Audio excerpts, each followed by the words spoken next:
Hello mga mamshi! Welcome to our podcast, Caffeinated Motherhood. Cheers!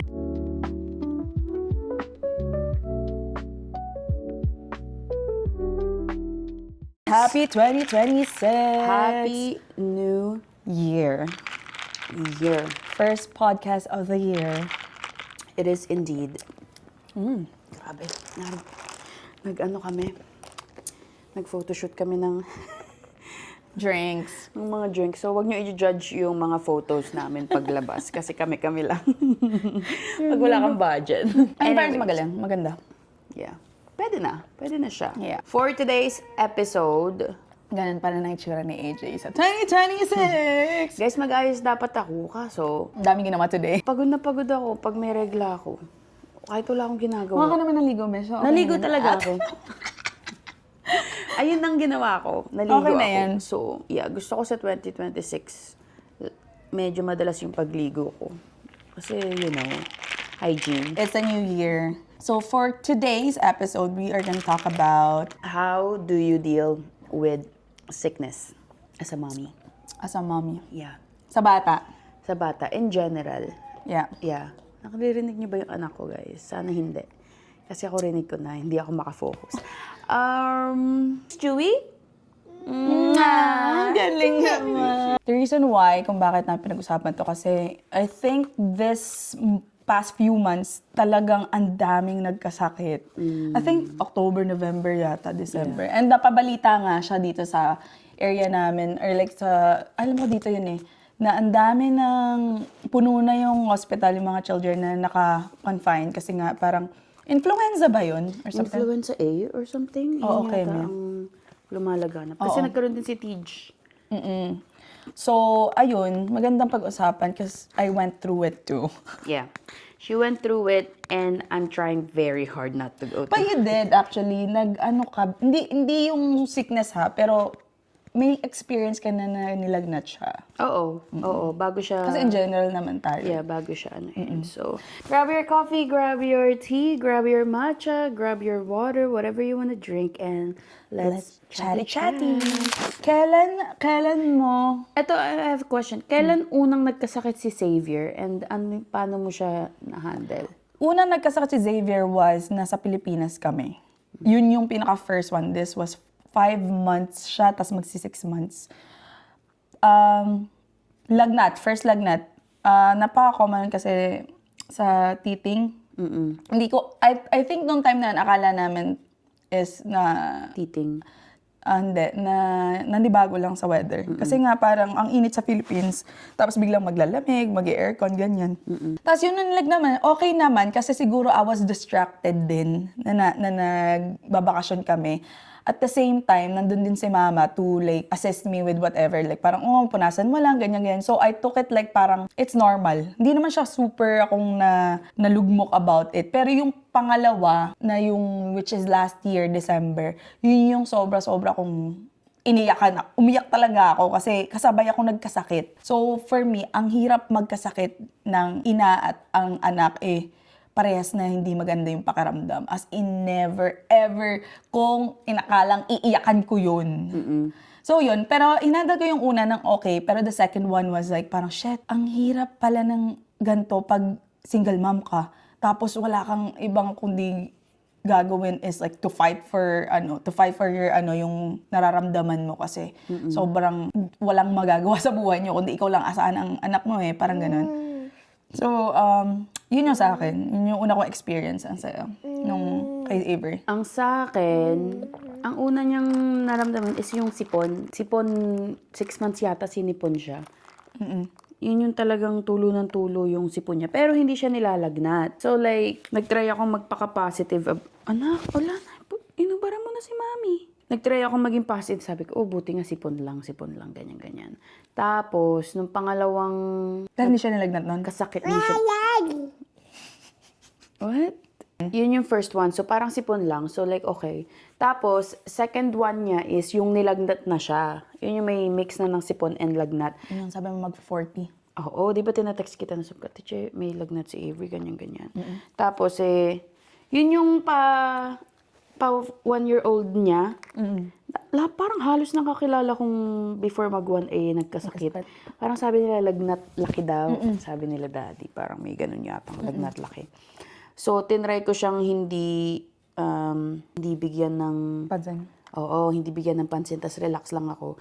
Tapos, alam mo yun, like yung para makomportable siya paghinga niya. Para makomportable siya paghinga niya, natutulog siya sa chest ko. Tapos ikaw parang wala kang tulog kasi syempre i-check mo kung okay ba yung lagnat niya, bumababa, pahid ako ng pahid, palit ako ng palit nung kanyang nasa ulo, pahid ako ng pahid ng katawan niya. Tapos binigyan ko siya parang night drop syrup yata yun. Ano Hindi bang, Tylenol. hindi pa, iba pa Tylenol yung binigay ginamit ko mo yun. eh. Iba ginamit ko kasi ang ginamit ko is parang homeopathy medicine yata or something. Hindi ko maisip. Tapos nag-spike na naman yung lagnat niya. Sabi ko na, Ilang days to ng ano?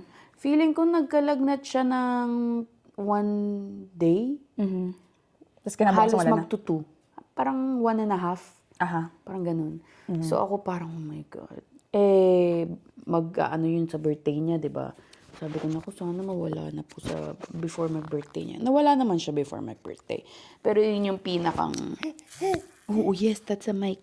Mommy's using it. So ayun ang aking, yun ang aking first time. Very So, scary. 2 days siyang nagkalagnat. Tas And then, sipon. third day, okay na. Oo. Tapos, ginamutan mo siya, diba? Yung ang isang bigay lang nung homeopathy medicine, something. Yeah. Pero hindi Tylenol. Ako naman, yung sa akin, yun yan, sabi ko kanina, yung pinaka-worst talaga was, yun yung sabi nito flu season, this was December. Ang mahirap pa doon, besh. Sabi ko sa'yo, di ba? Tatlo pa si Xavier, ako, tapos nagkameron pa ako noon. Yeah. Alam niyo yung ang sakit na ng likodan mo, tapos hindi ka mapakali, tapos may iniisip ka pang ang sakit ng ulo mo, tapos meron ka pang sipon, tapos meron pang si Xavier na nilalagnat. Sus ko po, Maria Mar, hindi ko alam kung anong gagawin ko talaga sa buhay nun. And as into the fact na ako yung umiyak kinuha kong camera ko at nagbuhos Umiyak sa ako na. vlog. Ginagawa ko din yun, umiyak sa vlog. Yung time na yun, binilan ako ng pagkain ni Fran. Sabi ko, oh my gosh, I can't take this anymore. I need to let it out.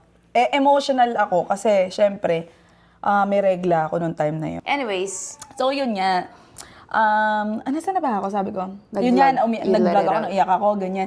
Kasi sabi ko sa isip ko, grabe, ayoko maranasan to ng ibang ina na para bang wala na akong wala na akong magagawa. Like, para akong down na down talaga nun.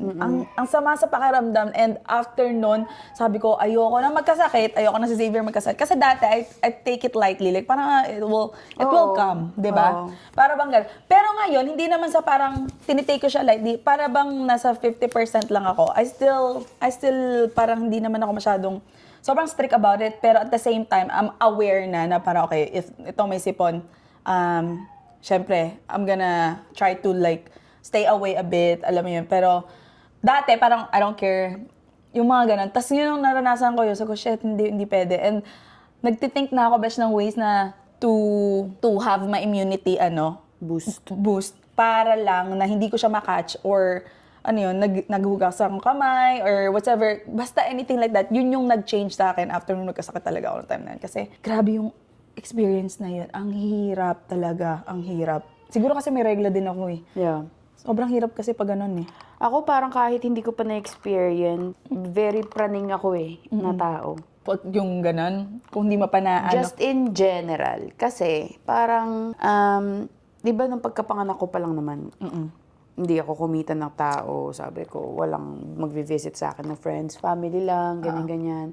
Tapos kahit konting, alam mo yung katilang ng throat mo, hindi pwede, huwag ka na lang bumisit. Parang very strict talaga ako na no. policy sa pag may sakit ka or kissing. Very ako na parang ayoko. I'd rather be mabansagan na maarte, ganyan-ganyan, maselang sa anak, than deal with a sick baby. Kasi nga dahil mong nakikitang, lalo sa mga internet na post na mga babies na nasa ospital, kasi ganito ganyan, yun yung parang nag-instill ng fear sa akin na, I don't want to be in this situation ever. Sabi ko, I'd rather be parang keep to ourselves na lang. Like, hindi kami masyadong umaalis pag gantong season. Hindi kami masyadong kumikita ng kung sino-sino sa gantong season. Or if may pupuntahan akong madaming tao, iniiwan ko si Avery. Kahit, alam mo yung sinasabi nila, oh, she's part of your family na. Dapat lagi mong dala. Or wala akong pake. Like, iiwan ko anak ko sa alam kong safe siya. Tapos ngayon, iba nung Christmas party natin, nakamask ako the whole time. Kasi sobrang takot akong makakatch ng kahit ano. Kasi alam ko lahat ng tao doon is nagre-recover from the flu. So, talagang nag-mask up ako. Sabi nila, may sakit ka ba? Sabi ko, wala. Baka lang may sakit kayo. Sabi ko pa, kasi ano ako, COVID barista. Barista from COVID. Like, nakamask ka lang. So, Sabi ko nga, utot mo, EJ. Alam ko na ang mga padali mo. kasi nga, I'm doing something, kasi nga I'm very anxious ngayon, season na to catch anything na mapasa ko sa kanya. True.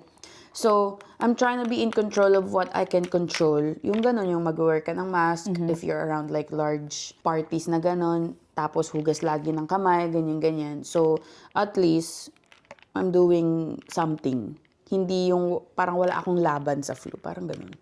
Na para pag nandyan na yung flu, hindi mo aanihin yung sarili mo na Konting guilt ako lang yun, na gawa kasi gawa ko. para hindi, totoo. Yeah. Eto, may question ako. With dealing with people na, let's say you have Avery. Tapos, kasi toddler na sila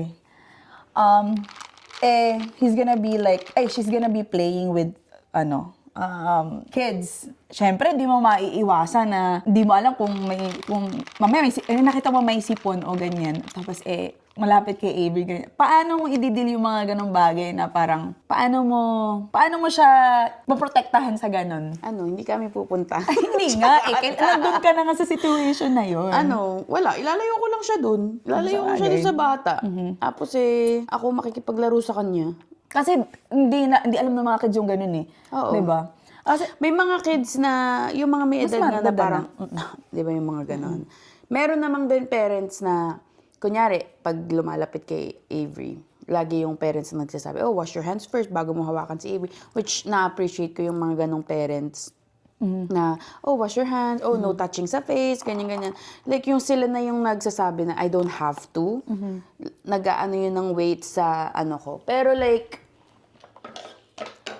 feeling ko kapag nandun na ako, I'll just try to avoid as much as possible. Tapos, hugas-hugas siya ng kamay after. Ako pag narinig ko, besh, na may umuubo, Maalis sinasabi ko. na ako. Hindi, ako sinasabi ko. Ay, really? Paano sinasabi? Sinasabi ko, don't cough on Xavier. Gaganin ko lang. Sa bata. Sa bata. Pero like, kung siguro kung ako nasa situation na yun and like, I don't know the kid or like maybe hindi ako sobrang close kilala ko pero hindi ako sobrang close, maybe yung wording ko na, don't cough on Xavier. This is like cousin. Mga ganyan, mga kanyang kamag-anak. Pero yung halibawang friends of whatever lang, sabihin ko na, is it okay if you, yung parang in a polite way, para bang may ibang wording din. Pero ako, rekta ako. Sabihin ko sa bata, can you please, like parang hindi ka mag-cough kay Xavier. Kasi nagawa ko na yun once shit. Nasabi ko yun. Hindi ko naman sinasadya. Pero, syempre, ganun din naman yun kung ang parent ka din naman. Tas ayaw mo rin naman magkasakit yung anak mo. So, yeah. Tsaka kung may sakit ang anak nyo, wag mo nang na kayo lumabas. Oo, Alam mo yun, like parang, I don't know, yun ang never kong hindi maintindihan. Is, yung alam mong getting over pa yung anak mo sa sakit or may umuubo. Rinig mo pa na may kahol pa. Alam mo, rinig mo naman di ba? Kapag may plema pa. Basta rinig mo naman tapos pansin mo naman physically kapag may hindi maganda ang pakiramdam ng bata. Like parang, I don't know, I feel like dapat hindi mo na lang. Hindi mo na nilalabas. Tsaka, you're not helping your child recover quicker. True. Diba? Kasi they can rest much more kapag sa bahay lang sila. But iba-iba naman to each their own. Yeah.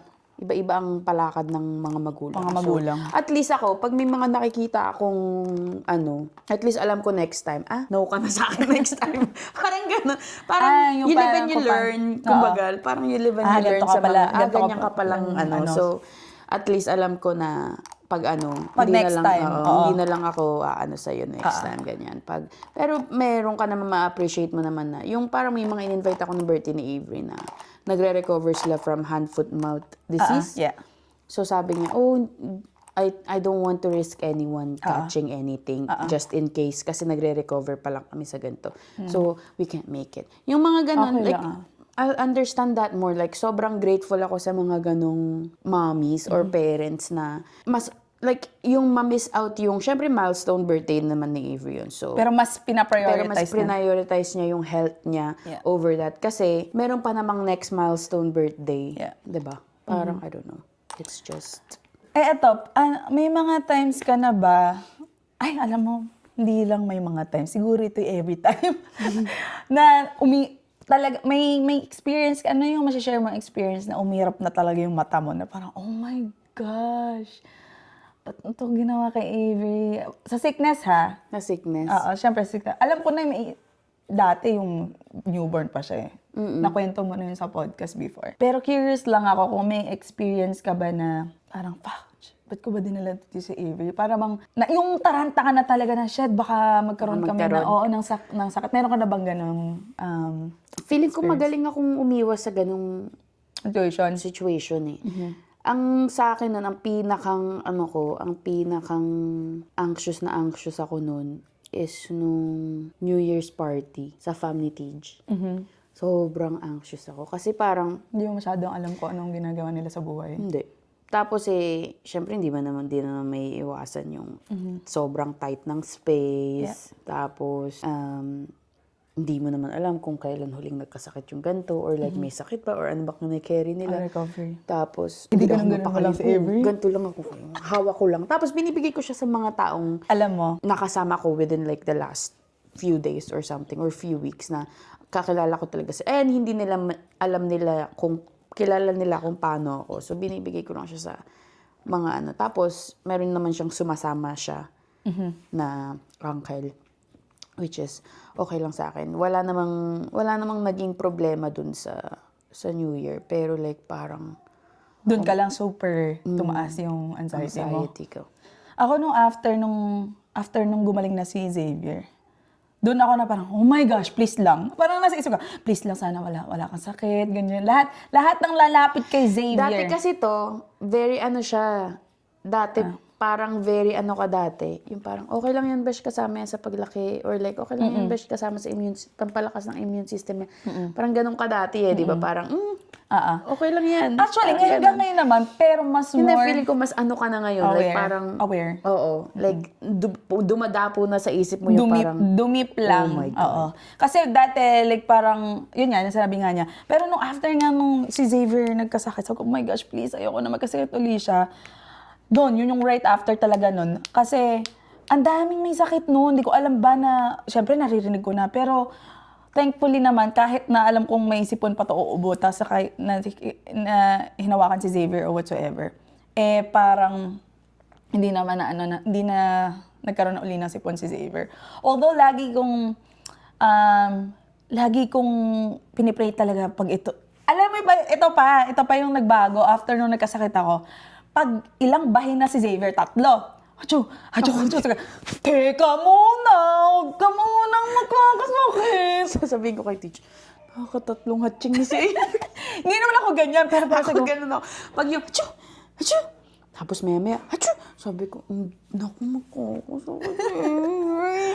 iniisip ko din Oo, like parang ang bilis na. Sabi ko, wait lang. Tapos kinabukasan, sabi ko, okay naman. Oo. Hindi po ganyan. Sabi ko, okay naman pala siya. So, okay. Yeah. Ayun, kasi si Xavier, almost 2 full days siyang nilagnat. Oo nga, sabi So, mo. sa pangatlo, para bang nano daw kami sa doktor. Pero hindi kami pumunta sa doktor kasi nawala. Pero nung time na yon, nung nagkasakit si Xavier, 1 week kaming may sakit neto, guys, ha. Yun yung tama sa akin. Monday, Tuesday, lagnat. Wednesday, nawala. Thursday, medyo nilagnat uli kasi tinamaan na siya ng ubo. So, medyo pero wala pa siyang sipunan whatsoever. Pero ayun, hanggang sa inabot ng 1 week, punta kami ng doctor, binigyan kami ng gamot, and then yung pala, very inflamed yung ganto niya, at saka yung ears niya, at saka yung sa nose niya. And then, so medyo nahirapan din ako, guys, na, eto pa, besh, pag may sakit ang anak mo, hihina yung pagkain. So, how heartbreaking it is for me to have like a kid na hindi kumakain, buti dumidede lang. 1 week siyang ganun, guys. And then, ako may sakit. Alam mo yung lahat na lang. And then, parang sabi ko, putya, parang mamamatay na kami dalawa. Dito, parang alam mo yung ganun. So, iyak talaga ako. Yun yung nakalimutan sabihin kanina, na hindi siya kumain. So, and then right after ng 1 week, guys, pagkabubuhat ka kay Xavier, ramdam ko na yung ribs niya. Mapayat yung anak ko. Hindi siya tabain. Tapos hindi pa kakain. So, ano na lang, right? Ano na lang naging itsura niya. Tapos, ayun, blessing naman nung after a week or so na siya nag-recover na, bumawi talaga siya. Ang tagal ng tulog. Tapos, ang kain niya, nakakagulat sa lakas. Tapos, parang yung sleep niya. And then, ayun, after that, tuloy-tuloy na naman. And then, nag-go through din kami na nag-tantrum siya, na parang kahit anong kibo mo or liliguan man lang, as in, iyak nang iyak. Sabi ko, oh my God, anak ko ba to? Sabi ko, ganun sa sarili ko. Kaya, guys, please lang, layo kayo sa sakit! Yeah, it's so scary. At saka, tawag dito, vaccinated si Xavier, di ba? Si Avery, Updated isang set lang siya ng vaccines. Nagte-therapy ako. Oo Kasi, nga, hindi ito ako- nga, ayaw niya kunin lahat. Hindi sa ayaw. Kasi Parang nga, pinag-iisipan mo kasi lahat oo, yung ano. iniisip ko kasi lahat. And then, sa sobrang dami ng information kausap ko therapist ko nito, sabi ko, I've been very anxious, sabi ko, kasi sobrang yung flu season ngayon. Tapos, hindi pa vaccinated si Avery. Like, isang set pa lang yung vaccines na nakuha niya nung 3-month-old yata. Hindi pa Hindi ngayon pa siya 2 months bumabalik. ago. Hindi pa ako bumabalik. Kasi, ang dami kong nakikitang kung ano-ano online. Sabi ko dun sa therapist ko, kasi- ang daming information online. Napaparalyze ako. Wala akong magawang desisyon. Yeah. Sabi ko, nahihirapan ako mag-desisyon, ganyan. So, ngayong flu season, lalong heightened yung anxiety ko kasi alam ko, hindi Wala siya up to masyado, date sa vaccines niya, ganyan. Yeah. Ayun, parang lumaki ka na ayun yung alam mong nagpo-protect sa'yo Yeah. or whatsoever. Lahat tayo nag-vaccine na. And so, like, parang sa akin is, ako parang, syempre, yung mom guilt ko na, did I make the right decision na i-delay yung vaccines niya, ganyan. Sabi ko, I can't make any decisions. Sabi ko, hindi ko alam kung yung decision ko ba is the right one for my kid. Ganyan, iyak lang ako ng iyak. Oh my God, that's so hard, Besh. It's so hard in a way na parang, kasi pag naging mom ka, you're gonna make the decision. Naiiyak tuloy ako. Kasi sobrang kasi. What the fuck? Niregla. Nag-podcast ng regla. Kasi ang hirap kasing, I don't know, like, ang hirap for me na Mag-decide for mag-decide her. for her na Hindi feeling ko mag-blame sarili. kahit anong decision yung piliin ko. Siyempre may risk, kahit anong decision yung piliin mo, may risk na Both ways. naka-attach dun sa decisions mo. Like ngayon, ang delayed yung vaccinations niya, so very limited yung ko na parang. Tapos may makikita ka pang mga, nandiyan na naman yung measles, ganyan. Wala pang vaccines doon. So, sabi ko dun sa therapist ko, like, parang lumiliit yung mundo namin. Parang nafe-feel bad ako kasi, Yun yung dinecide mo to. oo. Na ano. Sabi ko, lumaki muna siya ng konti. Tapos, pag medyo build na yung immune system niya, ganyan-ganyan, dun ko na siya. Kasi nung baby siya, di ba nagka-eczema siya sa mukha? And then yung mga dot. Nawala na yun. Hindi ko alam kung How ano did you yun. feel that? How did you feel that day?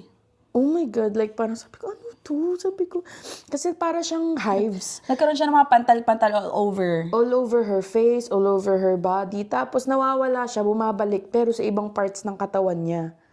So parang sinesearch ko lang siya, sabi ko, ano to? Like, hindi naman kami lumalabas, hindi naman kami nag-ano. Feeling ko, ang nangyari is, nag-react yung katawan niya sa tight clothing. Or something. Kasi yun lang yung different Wala naman siyang kinakain na different. Nothing like that. So, parang ang sa akin is like, for me, ang hirap mag-decide sa mga ganung bagay, which I know na ako ang kailangan mag-desisyon para sa kanya or kami ni Tej, pero most likely ako nasusunod. Pero alam mo yun, like parang sabi ko, because ang taas ng anxiety ko around flu season, parang lumiliit yung mundo namin. Like hindi ako makakilos. Like I'd rather stay home than think about kung ano-anong naiisip ko pag uwi ko ng bahay. Like wala, ayun. It's just hard. And Ano yung sabi ng therapist mo to how to overcome? Sabi niya lang, you're gonna have to make those hard decisions for her. Tapos, you have to be okay dun sa, Ginawa mong decision? sa mga decisions na gagawin mo. Pero, you have to you have to make the decisions. Ikaw ang magde-decide niyan for her until however, yung 16, yung age niya ngayon, like, you're gonna have to make difficult decisions for her. Sabi niya, that's the hardest part of motherhood is, like, you can barely make decisions for yourself. And then ngayon, meron ka pang isa pang maliit na tao na kailangan ka bang magdesisyon para dun sa taong yun. And at the end of the day, you only just want the best for them. For your baby. Yeah. So, parang sa akin is like, I just have to be, in peace at peace. Kung ano man yung decisions na ginagawa Ginawa mo ko. for her? Yeah. Yeah. Oo nga. Ako din, yun din yung naisip kong kung sasabihan kita about it. Like, I feel like you have to just stick with, kung ano yung dinecide mo sa kanya. And you don't have to blame. Kasi yun yung, at that moment na nag-decide ka na, yun yung tingin mong tama sa kanya. So, lagi kang go back to what were your reason why hindi mo siya binigyan ng vaccine na yun. Kasi ganito. Yun lang siguro yung laban mo doon. At saka ano ba yun? Tapos na parang, yung kasagsagan ng bata, nung baby pa siya. Yung nag-flare up yung eczema niya. At tapos ang dahil ka pang nakikita sa internet na, it's the vaccines causing the eczemas to ganito, ganyan. So sabi ko, hindi ko Huwag ka na mag-vaccine. sabi ko, huwag ka muna mag-vaccine. Kasi tinatry kong i-clear. Kasi halos yung mukha niya dito, di ba nakita mo naman yun? Yeah. Halos yung buong mukha niya dito, tapos yung dito niya, talagang nag-flare up siya ng eczema. So parang sa akin is like, hindi naman tayo aalis. Yeah. Wala naman tayo pupuntahan ganyan. Like, I think okay lang Na hindi mo na mag-vaccine. huwag mo na mag-vaccines. So, ayun. Okay. I don't know. It's just hard. Yes. Ngayong 6th season, knowing na wala siyang that type of protection na kinalakihan kong nag-protect sa akin. But, Yeah, it's very hard pag talaga maging mother. Kasi yung sickness talaga. it comes with life Oo. Parang kapag naging mommy ka na, parang unlimited worries ka na talaga. Like, Siguro laging meron. Siguro with like being a first-time mama newborn, ang number one ko breastfeeding yung monster. A second one should be sickness talaga sa toddlerhood. Ayun ang number one ko right now. Kasi hindi mo siya maiiwasan, hindi mo alam kung kailan darating. And also, kailangan mong i-deal with it kapag nandyan na. And just like, you're hoping na mawala na siya after a day or so. Kasi wala kang control dun. Ayun. For all the moms na will go through it, you guys take it easy kasi ang hirap talaga. And yung partner nyo, sabihan nyo din ng mga kailangan nyo, mag-open up kayo kasi it's very important kasi that one, kailangan ko talagang to open up with friends about it na parang hindi ko kayang tumayo, hindi ko kayang alagaan si Xavier, hindi ko kaya, ang sakit ng ulo ko. Yung bang tipong hindi man alam kung sinong uunahin mo, ikaw ba o yung anak mo. Yeah. Yung ganon. Tsaka, kahit ngayon nga may regla ka. Kasi guys, 2nd month ko pa lang na balik yung period mo. ko. So ako'y parang, naiirita ako kahit kanino. Naiirita din ako sa kanya, naiirita ako dito, lalo dito. Tapos kay TJ, irita din ako. So parang, ang daming na parang, natin. hindi nagpo-pause yung pagiging mommy. Alam mo yung dati parang pag may regla ka, okay lang na ikaw lang, asikasuhin mo lang yung gusto mo, yung kailangan mo, ganyan. Pag mami ka na, wala na silang pake. Wala nang pake kung duguin ka pa. Basta nanay ka na. Like, napag-usapan niya namin dalawa ng isang araw. Sabi ko, pag nanay ka pala, bawal ka tamadin. Kung magiging nanay ka, handa ka dapat na hindi tamadin. Yes, because 24/7 talaga. Walang pause. Although maganda yung may tulong ka ng parents, di ba? Like, iiwan mo muna doon, ganito, ganyan. Pero Pag like, tinatamad ka, love na love naman nila ang grandchild nila. So, iwan mo doon. Pero like, wala kang kawala. alam mo yung parang pagising mo pa lang, papakain gising ako. na siya. Tapos parang, Gusto ko pang madulog. ayoko na. Sabi ko nga kay TJ, I wanna go to my mom. I just wanna return sender. Wala nang ganun. Hindi na siya, At saka like, feeling ko sa 6th season din, don't feel bad saying no to parties na hindi ka komportable. Parang, ang priority mo is safety. Oh, baby. Don't be afraid to say no. Yes, don't be afraid to say no. There's always gonna be another party. Yeah. Pero, yung risk ng makatch ng... tapos, ang dae, guys, ang dae pang sobrang monster yung influence ang going around ngayon na meron ako nakita na 5 years old yung anak niya nag-go into sepsis or something. Ano nangyari dun? Na sepsis to namatay. Oh my gosh. Yeah, ang dami talagang nakikitang bad ng flu. So, I'd rather be safe than sorry. So, if you feel the same way as me, it's Trust- okay. Just trust your instinct. Ay, eto pa. Sa sobrang pagka-anxious ko, hindi ko na alam kung saan ba nagsa-start yung gut feeling ko versus anxiety ko. Nalilito na ako. Sa sobrang ano mo. Sa sobrang heightened lahat for me right now. So, I don't know, I feel like kapag flu season, it just comes with it. Yung pagka-anxious ng mga mommies. Kasi hindi mo talaga alam kung anong crowd ba yung madadatnan mo. Kasi hindi din naman lahat the same views ng ikaw, 'di ba? Hindi magiging the same view lahat sa other parents, other moms out there. So, I think you just have to stand your ground sa kung anong gusto mo. Kasi you can't please Everyone. lalo ngayong flu season, you can't please everyone na kung hindi ka makakarating for something, Okay lang. okay lang. For me, okay lang. Like, parang, if you have to say no sa party, tapos in-invite kita, tapos hindi pwede, kasi it's okay. Just know that it's okay, and that you don't owe it to anyone. Kasi at the end of the day, ikaw ang mag-aalaga sa anak mo. And Totoo. na-experience niya firsthand yung worst ng, di ba, sickness. Like, parang, hindi naman sila yung mag-aalaga sa anak mo. Ikaw yung mahihirapan. Ikaw yung mahihirapan. Yung anak mo yung mahihirapan. So, yun lang yung aming episode for today. Hope you Yeah. guys, ka-relate. we thought na pag-usapan siya kasi parang sobrang siya ngayon eh. Like, parang Sobrang, ang tawag doon? sobrang booming yung flu. Ano nga ang tawag doon? Ano ba? Sobrang kalat. Yeah. Sobrang Sobrang everywhere talaga siya ngayong flu season. As in yung mga nakilala ko, mga 1 week din lahat silang nagkasakit. Hindi kasi, yung sakit kasi yun parang hindi umaalis eh. I don't know, like parang wala ka nang lagnat, pero parang may ubo ka pa, may sipon. Ganon. Matindi yun.